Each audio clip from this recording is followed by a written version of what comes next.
cheering the river. There are about 12,000 invited guests there tonight, and then it is a theme park all around with 14 different centers. This happened just 6 seconds ago, and I was beginning to worry. Remember Bess Truman when she was whacking some ship trying to christen it with a bottle of champagne, and the champagne wouldn't break? Well, the Queen couldn't get the laser lit very well either. It took a few moments. I'm not sure actually if the flame was going to light the laser or somebody had a little button that they were going to push to help the Queen out, but it did take forever here a few moments ago. It's going to happen here, I promise you. It did work, finally. I thought the thing at this point was burning up, but indeed she got whatever needed to be lit. And then it seemed to go out. They're explaining to the Queen here what's supposed to happen.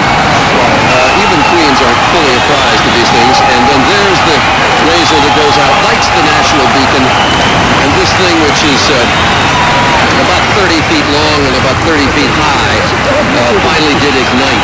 As we mentioned a little earlier, there are 300 of these beacons all around England that have been lit at various stages during the day. This by far the largest, and they will burn right up until midnight when they will be extinguished. This is all part of a fundraising effort that's going on throughout Great Britain.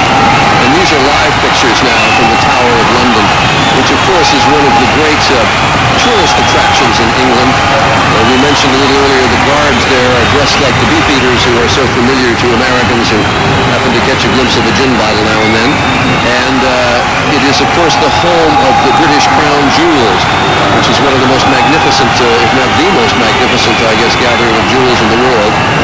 And of course the Tower of London had somewhat sordid past because it was a prison where many British nobility were at various times imprisoned, and various English scoundrels were held there as well.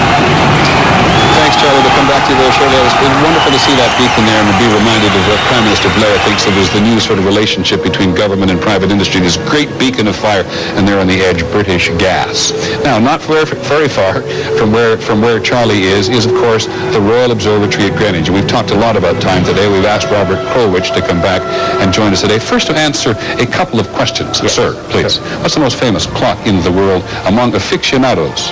Among aficionados, we call it the H3. H4? Maybe H4. H4. What's that? We've all been doing trivia this time of year. Name for Harrison.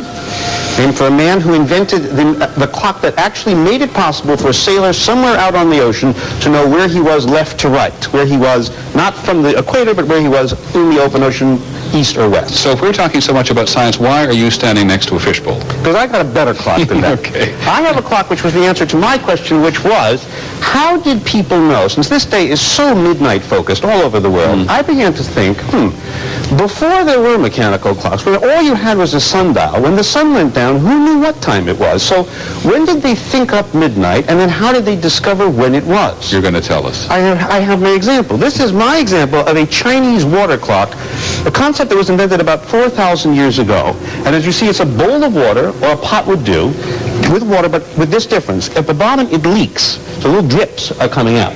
Somebody 4,000 years ago filled a bowl like this and took a bowl like this next to a sundial and watched the hour turn on the sundial and made a mark.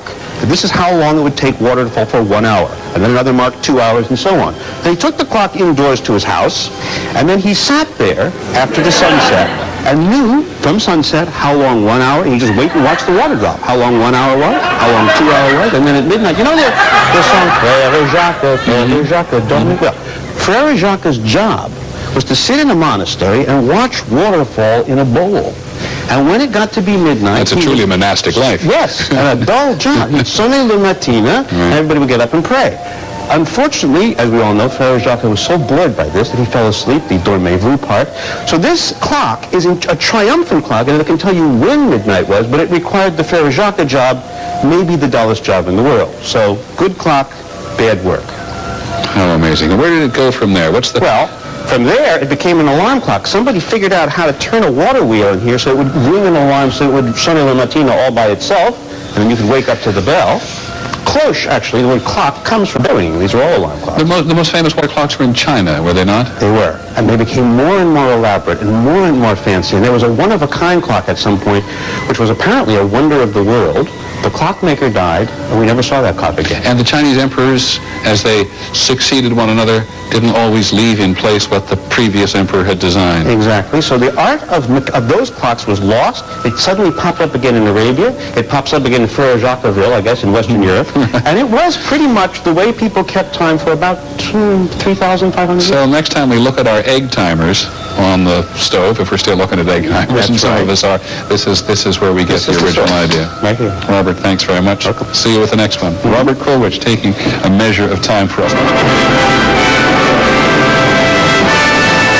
We're back to London, where they will soon celebrate midnight. The Queen, almost 50 years on the throne, inside the Millennium Dome, which the British Prime Minister Tony Blair said was going to show the world that the British can still do things as big and as well, if not better than anyone. And our Charlie Gibson is there as well. Charles? Peter, this dome is in Greenwich. It's about 4 miles down the Thames. And of course, Greenwich so important because it is the center of time. These young people that the Queen has called to the stage are running forward, and they are going to take down a giant curtain which surrounds the Millennium Dome. Here it is coming down, and it will give people the first look at the immensity of this dome. It is a gigantic structure as it is along the Thames River in Greenwich. It is the size of 2 Georgia domes, to give you some sense of what it is equal to in this country or the United States. My favorite stat fact of the entire millennium, actually, is that somebody said if you turned this over and put it right under Niagara Falls, it would take 12 minutes to fill up.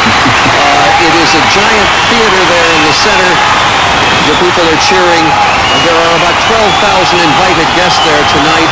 And then it is a theme park all around with 14 different centers that reflect science and parts of British life and faith and medicine and a number of things. It is a participatory place where people can come and tour these various centers as well as see theatrical acts in the middle. We are told that the Queen is going to have a few remarks at this Millennium Dome. She has not said anything today, and this will be her opportunity to give a New Year's message to the United Kingdom. You know, with all due respects to Paris, and it was a fantastic show there, the British say they're going to have a bigger show come midnight than any place else in the world. We'll see if they make good on it. But the Queen will spend midnight at the Millennium Dome with these 12,000 invited guests, and the major fireworks show is going to go on along the Thames in London. And do I understand, Charlie, you're now listening to this New Beginning by John Taverner? Yes, this is a special composition for the new year and for the unveiling of this dome. This project is very important to the British government. It was started by John Major when he was Prime Minister, and he approved it. The fireworks will start at Tower Bridge, and for 4 miles they will travel right down the river. It will appear as if the river is on fire, because it is the fireworks will be moving at the same speed as the sun across the sky, and they will cover 4 miles in 10.8 seconds with rockets that will blanket the sky at a height of 200 feet. That will be as Big Ben is chiming midnight. And then after that, there's going to be about 15 minutes of fireworks. The British will say this is, modestly say, this is the largest fireworks show in the history of the planet. They have 39 tons of fireworks. They're going to set off 45 major fireworks every second. So we have 1 minute to go. This is going to be quite a show. Now, Big Ben has a little bit of preliminary music that comes just before the bells start to bong. That is going to start shortly, and then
So we have 1 minute to go. This is going to be quite a show. Now, Big Ben has a little bit of preliminary music that comes just before the bells start to gong. That is going to start shortly, and then the British will say will come to silence, which is about 1 or 2 seconds before...